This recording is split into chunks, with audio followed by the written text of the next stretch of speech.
Welcome back to our Thanksgiving pie series. Today we're making a cherry crumb pie. Let's get baking. Cherry crumb pie is made with about 40 ounces of frozen cherries.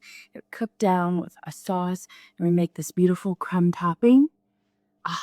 It's gorgeous and delicious. Man, is it heavy.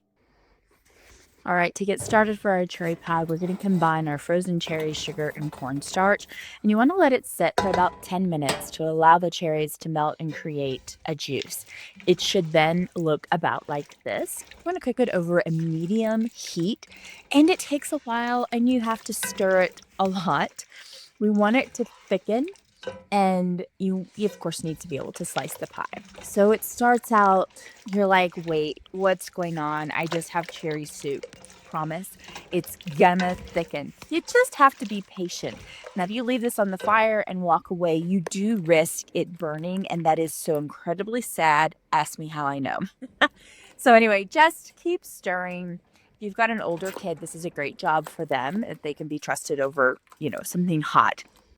Just keep stirring. I promise it'll thicken. Look how thick and beautiful.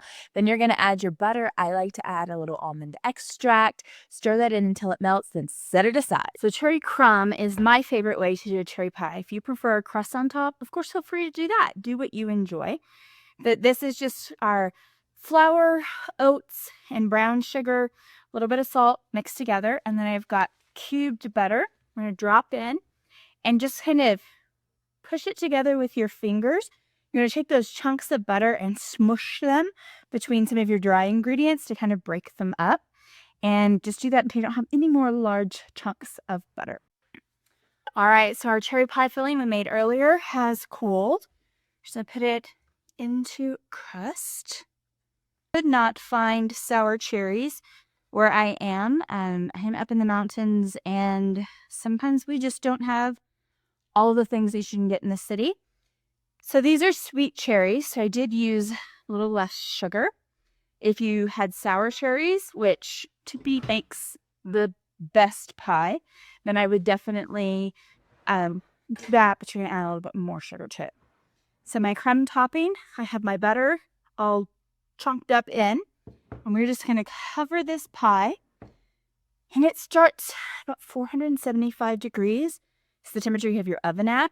When you put the pie in, you go ahead and decrease the temperature and let it cook at 375 for 45 minutes to an hour.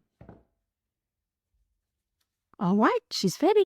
Almost reminds me of like a cherry cobbler and a pie. Wow, what a combination.